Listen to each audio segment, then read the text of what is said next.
Relatives ఇంకా ఉద్యోగం రాలేదా అని అడిగితే ఒక స్టూడెంట్ నాకు కౌన్సిలింగ్లో అటెండ్ అయ్యి అతను ఏం చెప్తున్నాడంటే అంటే కొన్ని విషయాలు మాట్లాడాలనుకుంటున్నా ఇంకా ఉద్యోగం రాలేదా అని రిలేటివ్స్ అడిగితే మీరు ఏం చెప్పాలి సమాధానం అనే దాని గురించి వీడియోస్ ఎలా ఉంటుంది ఇలా శాడిజం ఎలా ఉంటుంది, ఎలా సాడిస్టిక్గా బిహేవ్ చేస్తారు, ఎలా మెంటల్ ప్రెషర్ వీళ్ళు క్రియేట్ చేస్తారు ఒక జాబ్ సెర్చింగ్లో ఉన్నప్పుడు అనే దాని గురించి వీడియోలో మనం మాట్లాడుకుందాము. సో అయితే ఇక్కడ ఏంటి అంటే ఒక స్టూడెంట్ నాకు కౌన్సిలింగ్లో అటెండ్ అయినప్పుడు అన్న నాకు వీళ్ళతో కంటే పక్కింటి వాళ్ళతోటి రిలేటివ్స్తో పెద్ద ఇబ్బంది అయిపోతుందన్న, నేను చాలా ట్రై చేస్తున్నాను, నేను ఇంటర్వ్యూస్ అటెండ్ అవుతున్నాను, ప్రాక్టీస్ చేస్తున్నాను, నా ప్రయత్న లోపం లేకుండా వర్కింగ్ వెరీ హార్డ్ అన్న, బాగా మెంటల్ ప్రెషర్ క్రియేట్ చేస్తున్నారు అని చెప్పి నాకు చెప్పడం జరిగింది.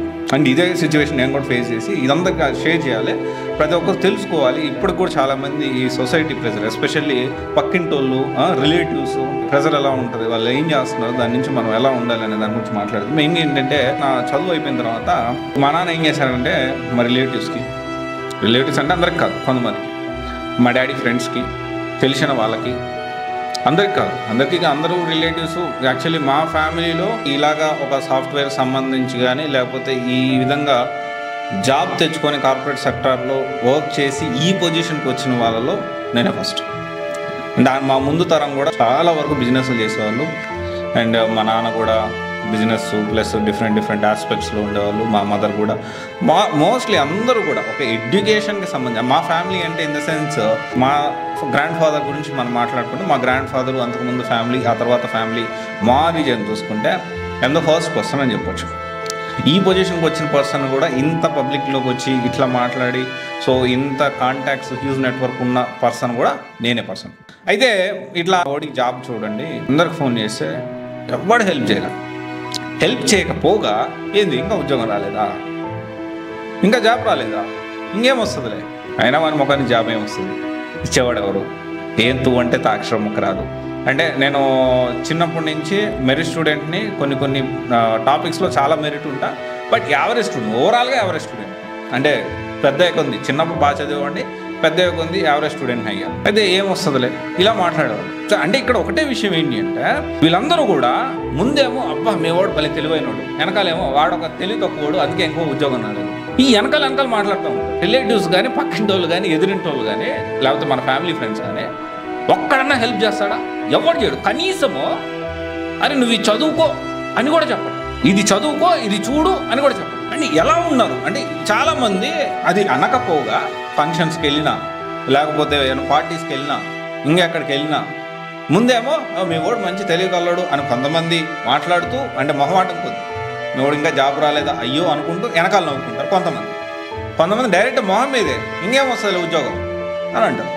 అంటే నేను ఇదంతా ఎందుకు చెప్తున్నానంటే ఒక రకమైన ప్రెషర్ని వీళ్ళు క్రియేట్ చేస్తారు. కానీ ఒకటే గుర్తుపెట్టుకోండి, వెనక మాట్లాడే వాళ్ళు వెనకాలే ఉంటారు first point. And second point ఏంటి అంటే వాళ్ళ పని ఏంటి అంటే నువ్వు ఉద్యోగం తెచ్చుకుందావు అనుకో ఏమంటారు తెలుసా, ఇంతే నా ప్యాకేజ్, అలా ఓడి చూడు లేకపోతే మా ఓడి చూడు 20 లక్షల ప్యాకేజ్ కొట్టిండు, నువ్వేంది ఆఫ్టర్ ఆల్ 3-4 లక్షల ప్యాకేజ్కి నెలకు 25,000-30,000 జీతమేనా అంతేనా అంట. ఒకవేళ ఇన్ కేస్ నువ్వు 10 లక్షల జాబ్ తెచ్చుకున్నావు అనుకో బ్యాక్ డోర్లో వెళ్ళావులే, నువ్వు డబ్బులు కట్టి జాబ్ తెచ్చుకున్నావు లేదు ఇటు అంత టాలెంట్ లేదు. 20 లక్షల ప్యాకేజ్కి వెళ్ళావు అనుకో ఈ బాగానే సంపాదిస్తుంది కానీ వీకెండ్ అయితే బాగా తాగి తిరుగుతూ ఉంటాడు, క్యారెక్టర్ కరెక్ట్ లేదు, డబ్బులు సంపాదన ఉంటే సరిపోద్దా క్యారెక్టర్ కూడా ఉండాలి అంటారు. ఒకవేళ పెళ్ళి అయిపోయింది అనుకోండి ఆ అమ్మాయి మంచిది కాదు లేదా వీడు మంచిది కాదు. ఇదే ఇప్పుడు ఏంటి అంటే సొసైటీ కానీ చాలా వరకు రిలేటివ్స్ కొంతమంది చాలా కొంతవరకు ప్రేమతో ఉంటారు. మా రిలేటివ్స్లో కూడా కొంతమంది నేనంటే ఇష్టపడే వాళ్ళు ఉన్నారు, నన్ను బాగా చూసుకునే వాళ్ళు ఉన్నారు. మా అత్త వాళ్ళు కానీ అంటే మా నాన్న వాళ్ళు అక్క వాళ్ళు చెల్లెళ్ళు వీళ్ళందరూ పెద్ద ఫ్యామిలీ మాది. అండ్ ఇంకో సైడ్ చూసుకుంటే మా మిసెస్ వాళ్ళ సైడ్ ఫ్యామిలీ కూడా పెద్ద ఫ్యామిలీ, మా మామయ్యలు అందరూ చాలా మంచి ప్రేమగా చూసుకుంటారు. అంటే కొంతమంది ఈ విధంగా ఉంటారన్నమాట. అంటే నేనేం చెప్పదలుచుకున్నానంటే మనం ఎలా ఉన్నా వాళ్ళ నోటి దొరద తీర్చుకోవడానికి ఒక రకమైన ప్రెజర్ని మాటలు వదిలేస్తారు, ఫ్రీ కదా మాటలు. సో అందుకని ఇలాంటి ప్రెజర్స్ మనం తీసుకోవాల్సిన అవసరం లేదు. సరే వాడు ఏమన్నా అన్నవాడు ఏమన్నా హెల్ప్ చేస్తారా, చేయడు. ఎందుకని వీళ్ళ గురించి ఆలోచించి మీరు అనవసరం టెన్షన్ తీసుకుంటారు.